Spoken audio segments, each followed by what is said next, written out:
Kevin Durant apparently still wants to be traded to the Phoenix Suns. Do the Suns even have a good enough package to start a conversation, much less finish one when it comes to trading for Kevin Durant? Plus, going to look at the end of summer league action, some players that stood out, some possible ways to look at how the future is going to unravel for the Brooklyn Nets. Going to talk about all of that. But first, the theme music. You are Locked On Nets, your daily Brooklyn Nets podcast. Part of the Locked On Podcast Network, your team every day.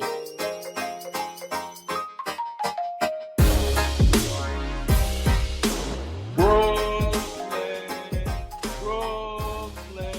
yo.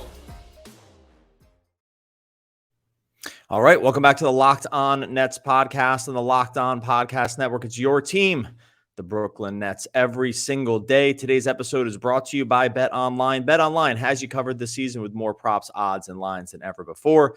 Bet Online, where the game starts. I am Doug Norrie, owner-operator at DFSR.com. If you need some basketball projections for the upcoming season, you got them there at DFSR.com. Got MLB, NFL on the way as well, so go check that out. No Adam Armbrecht today. Going to roll through this one solo as we begin the week. Thanks for making Locked On Nets your first listen of the day. Free and available on all platforms. Make sure you go subscribe on YouTube as well. Really appreciate all the comments, as always, that have come in on YouTube. Love mixing it up over there. Having some fun, getting some laughs. Some people want to get serious over on YouTube as well. We're here for it all. So much appreciated. And thanks for making Locked On Nets your first listen. Got a ton to talk about today. Finished off Summer League in pretty nice fashion for the Nets. Going to talk about that for sure. But wanted to start about something that was kind of making its rounds a little bit more over the weekend. And that was just trying to figure out what this Kevin Durant situation looks like for the Brooklyn Nets. In Phoenix's, let's say fans' eyes, the deal is all but a foregone conclusion. Kevin Durant wants to go to the Phoenix Suns. And in the superstar era of basketball, superstars have tended to get their way. So if Kevin Durant wants to go to Phoenix, then I can understand why a Phoenix fan would think, oh, that deal's done. And away you go. And even not even Phoenix fans either. I mean, people that follow the team very closely. Brendan Clean over at Locked On Suns. We and I were talking about it a little bit over the weekend. Maybe we'll try for a crossover pod at some point to talk about this situation. And he's of the mind that, this is going to be done as well. And so I sort of understand it when the context is mostly around things that have happened in the past. And in the superstar era of player empowerment, or whatever you want to call it these days, when a player wants out of a contract and wants out of a certain situation that they're in, that player has tended to, not always, but tended to get their way and to get to the location that they want to go. Anthony Davis going to LA. Jimmy Butler wanting out of Minnesota. I mean, I can't say he wanted to go to the Sixers, but that's the way it was. James Harden, look no further than the James Harden situation when it came to the Brooklyn Nets 2 seasons ago. And although you could say, well, he wanted to go to the Nets or Philly, and then 1 season ago where Harden just wanted to go to Philly. So I get all these situations, and these are the contexts by which we are deriving our opinions around the Kevin Durant situation. So that part makes sense. What I've tried to point out to anyone that will listen is that I still contend that this Kevin Durant situation is much different than all those other ones. He has many more years left on the contract. He's better than all those other guys. Maybe whatever you want to say, future talent for AD. But the most important thing is that all of those other teams, for the most part, had something to give for the player they were going to get. Now, the packages varied a little bit, but the packages were actually real. Obviously, we know that Anthony Davis, got a massive package when it came to the Lakers. They gave up Ingram, Hart, Ball, and a ton of picks to bring back Anthony Davis, essentially on an expiring, just to ensure that he was going to be on the team next year. The Nets did give up Jared Allen, Karis LeVert, and a bunch of picks in order to Taurean Prince too, in order to facilitate the trade with Harden, who had 1 more year left on the deal. Still gave up meaningful parts, and I think you could make the case that some of those picks well off into the future for the Nets, one could project that they might be okay based on the age regressions around Harden and Durant. And that's going to be important for what I'm going to get to in a second. But those are still meaningful picks. They still did not have the close to the years left on the contract that Kevin Durant has. So I'll just to point out the start that this situation still remains, I think quite different than nearly all other situations because of the years and because of Kevin Durant's talent too. I think that part is really important. But then we get to the part with the Suns, and this is the part that I've yet to see something functional come back from Phoenix, fans, or frankly, even people that cover the team, is that while it seems like a foregone conclusion that Kevin Durant is going to end up a Phoenix Sun, I have not seen a package that the Phoenix could propose one-on-one to start, and we'll add in a few teams here in a second, but like a 1-for-1 trade, not 1-for-1 players, but like 1-for-1 team trade. I've yet to see a package that looks even close to something the Nets would bother accepting considering the situation. Even when you tack in the Gobert situation, and we'll see what happens here with Donovan Mitchell as comps for what the trade market can look like, I just don't see how Phoenix is able to put something on paper that Nets brass could even begin to sell themselves on. Okay, we take Ayton off the table for the next 6 months because he just signed the full max extension and he can't be traded for 6 months. So he's locked up through January. They're not trading Devin Booker. We know that. They're not going to trade Chris Paul, obviously. We know that because this is the whole point. And so once you're through there, the next guy you have on the list is Mikal Bridges. Really nice player. Let's call him a top 40 player at probably best. But, room for growth on his age. After that, what is there? Cam Johnson, rotation player. Dario Saric is a guy that's gotten thrown in. He didn't even play last year. Campaign, salary fodder. You see what I mean here? Like, they don't have anything close to the players that you could even begin to wrap a package around, short of Bridges plus like something else. And I just don't think that's enough. And then we get to the draft picks.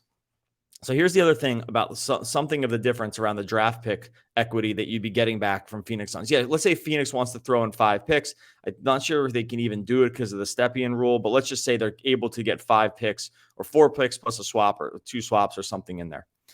Phoenix is going to be good for a while here.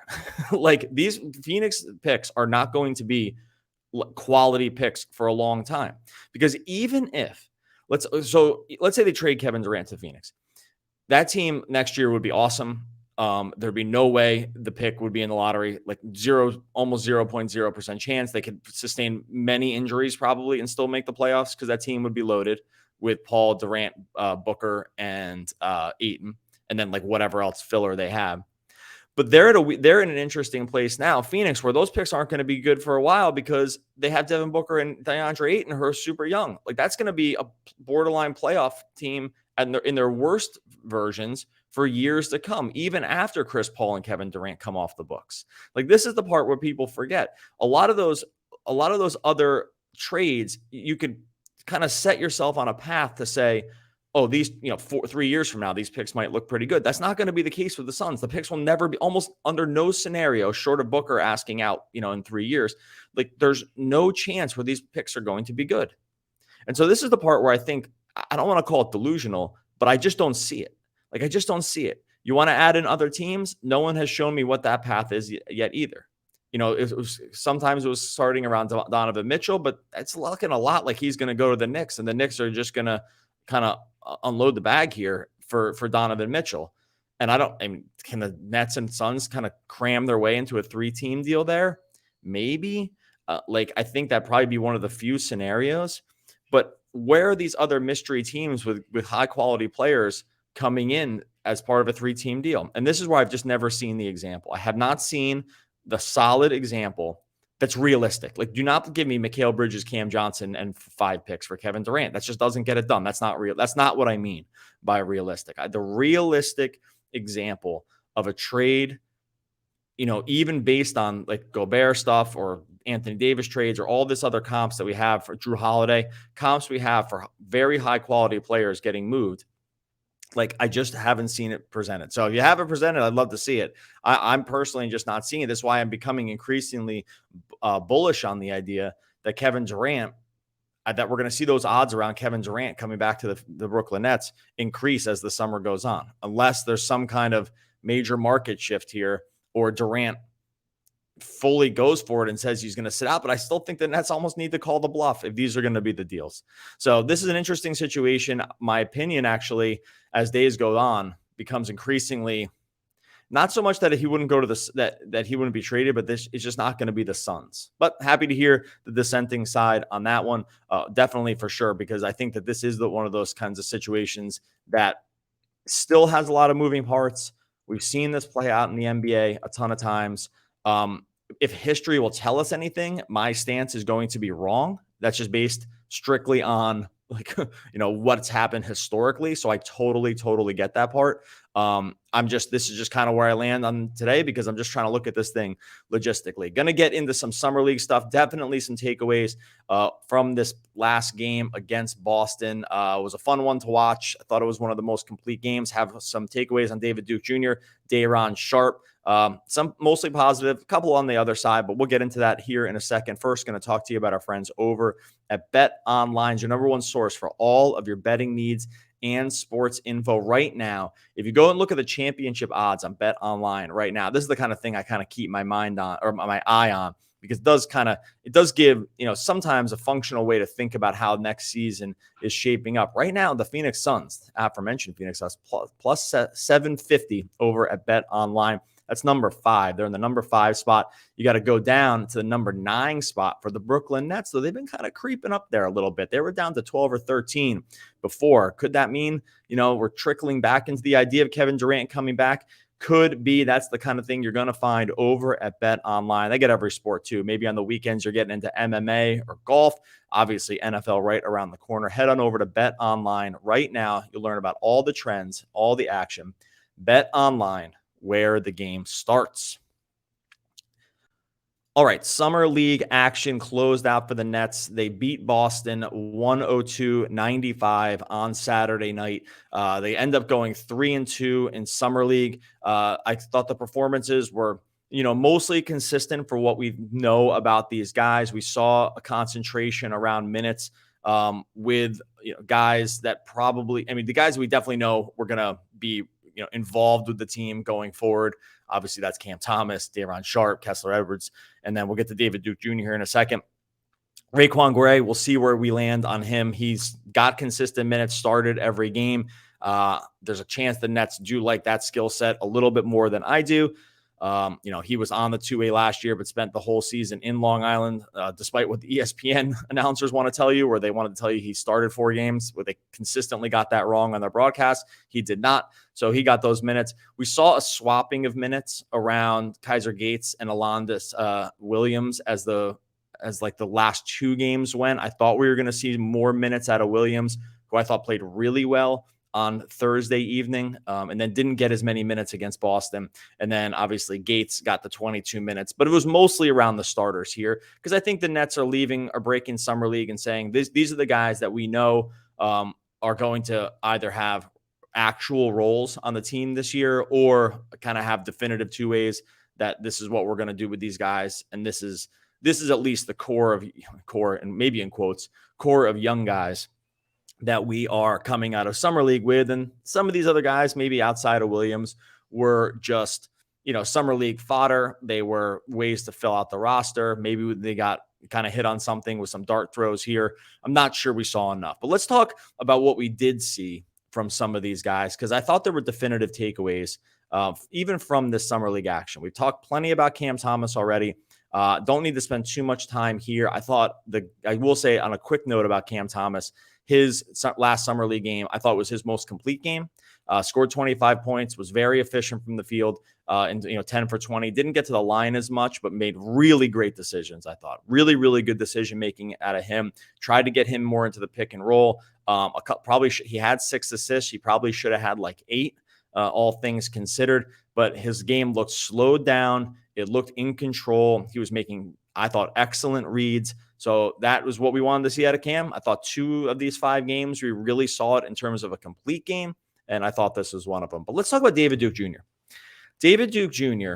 ends summer league as he had an excellent summer league. Excellent. He scores 24 points in the final game against Boston. He goes 9 for 16 from the field. He gets to the line 6 times, knocks down 5 of those. And you get this sense that I guess I'm trying to think about like David Duke Jr.'s sort of like trajectory here. Because when you look at his summer league performance, he was top 12. I'm saying this with one game left. I'm recording this on Sunday before some of these games. So he might, let's say he gets no worse than top 15 scoring in summer league action. 19 points a game, ended up shooting 49% from the field. And, super efficient, looked very fast, was able to get to the rim, had a poster dunk in the Celtics game on Saturday where he just caught a kind of a screening and motion action from Day'Ron and then just drove the lane and sent the hammer down, which is awesome to see. And he was just absolutely cooking defenders on the offensive side of the ball with his speed and getting to the rack. So you look at him and you say, man, the overall line for him in summer league, 19 points, let's see, almost 4 rebounds, 4.5 rebounds, 4 assists for David Duke Jr. Really complete line for him. And so you look at that line out of summer league and you think, I saw people give him a contract. Let's give him, let's give him a contract. And I always think to myself, okay, do we learn a ton from summer league, or did David Duke Jr. show us a lot of the stuff we already know? I thought his summer league was excellent. He deserves, if he gets a contract, I think that's deserved. I think he's clearly going to be part of the action one way or another this season. And we saw what he can do on the NBA level last season when he had to get sort of like emergency break glass in case of COVID emergency minutes, during some mini stretches last year.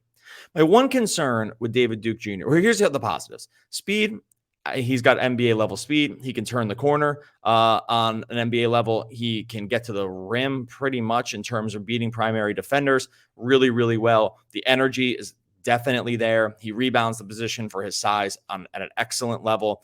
A lot of this is just hustle and instinct and overall athleticism. Like, he has all of those traits 100%. So if it's just in terms of overall effort and making the most with what you have, David Duke Jr. if that was the criteria, David Duke Jr. deserves a spot in the NBA. Unfortunately, that's just like not the only criteria. And we'd have to think, I think, rationally around, what David Duke Jr. is able to provide when it's real NBA players out there on the other side of the ball. And for as great as summer league is, and for as fun it was to watch, and this year seems particularly fun, especially with all the awesome rookies that were coming in and just some of the storylines, I do still think that we're in like tweener territory with David Duke Jr. that makes it difficult for me to see how it's like an NBA contributor on consistent minutes. And that's where that's where it kind of stops for me. And it sucks to say that because I love watching him play. And I go back to this. I love the energy. The energy is so there. Like, if he was 2 inches taller, I don't think we'd be having this conversation at all. But this is just where he is. He's 6'4", 200. He's kind of the same size as Bruce Brown, though he looks a little smaller, weirdly. And so it's hard to kind of see. And like these kind of little tweener guards who aren't really point guards, that aren't really shooting guards, they get by on athleticism. Think like Gary Payton Jr. or someone like that. It's not a perfect comp, but have been guys like Bruce Brown to some degree. There have been guys that have come around like this that have, made a place for themselves in the NBA, despite not being able to do some of the more traditional things that get these guys roles. For instance, David Duke Jr. is not really a good 3-point shooter. His 19 points a game in summer league were almost all at the rim. Like, he took 13 and a half shots per game. I don't have the exact breakdown, but it was probably, I'll tell you right now, he shot 4 3-pointers a game. The other 9 were definitely at the rim, except that his 4 3-pointers a game, he shot 25%. And that carries over from last season where we saw that he's just not that great of a 3-point shooter either. And this is like a little bit of my concern, because if you can't shoot the 3, because you can't really space the floor that well. If you're not gonna be able to space the floor, and you're not going to be able to be the primary ball handler, which I don't think David Duke Jr. is, like, this is where we get left in the what is he? Again, summer league action, super high pace, getting out in transition, just being able to read and react to a defensive matchup that you can blow by. Yes, David Duke Jr. is going to shine. And he did. He made the most of it. It's just that when we actually try to translate this to the NBA level, I do think it's not as easy as sign this guy to a contract. Did you see the summer league performance? Because in a lot of ways, I don't know if that is like if that's the correct assessment. Again, it sucks. I want David Duke Jr. to get paid. He clearly deserves it from a work, an effort level. But if you can't shoot the three and you're not just a little bit bigger, it does, when you get out on the NBA court against, the quote unquote real players, I think we sort of at times have seen how this story ends. So if they did it, if they signed him, I'm all for it. It's all great. I just want to pump the brakes a little bit on why some of these stats for David Duke Jr. might not translate one-to-one to the NBA court. And he's still young. There's room for growth here. I think that the Nets, they clearly outkicked again their draft slot as they've done time and time again. And with the rest of this lineup kind of speaks to that, as they've been pretty good at talent evaluation when it comes to guys that they're just getting in the lower first round, second round, or even just on the free agency piece. So overall, positive assessment on David Duke Jr. Just wanted to give that one little pump of the brakes when it came to, how this 100% translates to what could happen in the NBA. We'll definitely hear the other guy I want to talk about in a second is Sharpe. Almost could have just jumped on after the last Summer League game to give some Sharpe accolades, because he really, really put up a nice one against Minnesota. Did carry it over in a lot of ways to this Boston game as well. Going to talk about that. We're going to take a quick break. All right, want to talk about Sharpe here in the second. Just going to get you prepped for NFL season. Which NFL stars move the betting line the most? Starting July 18th, Locked On gives you the 50 most valuable players in the NFL from the odds makers at Bet Online. Available July 18th on Locked On NFL, wherever you get your podcasts and on YouTube. All right, let's finish this thing off with Sharpe. Nice summer league for him overall. And we kind of are in a situation now where I think we actually need to start thinking about what Sharpe's role is this year.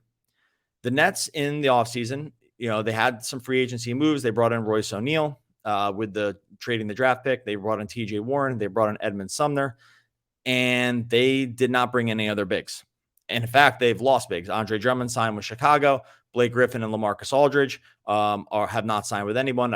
There's no reporting that those guys are coming back at all. And so, excuse me. So we are left with the possibility that Sharpe and Nick Claxton, with Claxton probably starting, are going to be the functional centers for the Nets coming into the season. That's looking like how it's going to shape up. They haven't done anything else to address the situation that would make me feel like there's at least some confidence in what Sharpe has shown both last year in the offseason, and then, to some degree, Summer League, even though that came after the free agency signing period, that this is a guy that they feel comfortable with. So let's talk about what that means for Sharpe and what that means for the Nets. Things that I thought that Sharpe looked really good on this in Summer League. One, he looked noticeably thinner. I have not been able to confirm that, and I tried to reach out to see if anyone had actual sort of metrics, or if someone had actually said something. If they did, shoot me a line here, because I haven't seen it. Just my own eye test. Sharpe looked thinner. He looked not sickly thin. He just looked like he was just he took some off of his frame, maybe in order to get back some quickness. And I think with that, what we saw from him in Summer League was a confidence around his ability to maybe just be a little bit more of a center. He dribbled a lot in the Summer League, way more than you ever would have thought he would have. And some of this was above the key, outside of didn't get into a handoff, turned and faced the defenders, and kind of just wanted to cook somebody. That was definitely not something we saw too much of from him last season.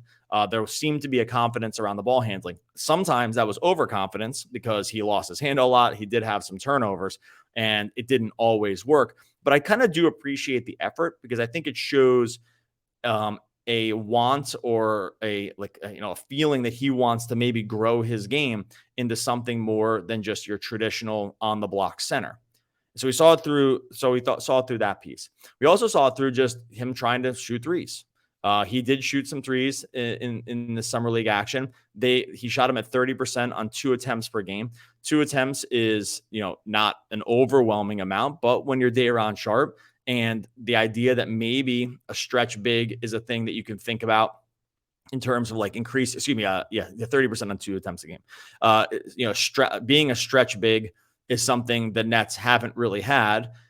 Is there a world where like he envisions himself trying to be able to do this? They clearly tried it a little bit because he did shoot some, he did try to shoot some 3-pointers.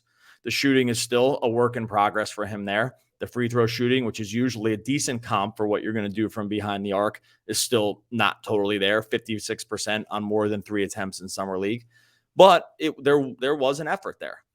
And I thought that in addition to trying to dribble, trying to shoot for some threes, trying to just be a little more of an offensive initiator when it came to just having the ball more and be feeling confident with the ball, even though it didn't always work out, I thought that was a positive sign. Like that, the Nets are probably going to need something like that. Like he's going to need to add another piece to his game if he's going to want to just be, a full-time NBA center, which I don't think he is yet. But hey, this might be the sign that it's kind of on its way. I did think like sometimes his instincts around getting the ball are not amazing. Not around getting the ball on the glass. I think that is excellent. It's getting the ball like in certain parts of the offense. Like there was a read and react situation on a pick and roll where he just wasn't ready for a Cam Thomas pass against the Celtics. Those kind of things are a little bit of concerns. He does default to going down into the block to want to post guys up. Looks okay in summer league because he's a big guy and he can kind of just overpower some of these guys. On an NBA level, do we want to see any Daron Sharpe post-ups with it if in a certain kind of offense? Like definitely not. So I think from that standpoint, like those things don't really impress me. But can he rebound at the NBA level? 100%. Like we saw it already last season. He was one of the best offensive rebounders per minute in the NBA last season in like sort of quality minutes. He has a nose for the glass that sometimes really can't be taught. That carried over into summer league as well. And this is a situation where we do know that he has one skill, rebounding, that he can do very, very well. If you can start there and the other things look like things that he wants to build on, I do think we can start to think about him as a functional role player. I still think there's stuff that needs to be worked out along those lines. Again, it's not always pretty. It's not always super fluid.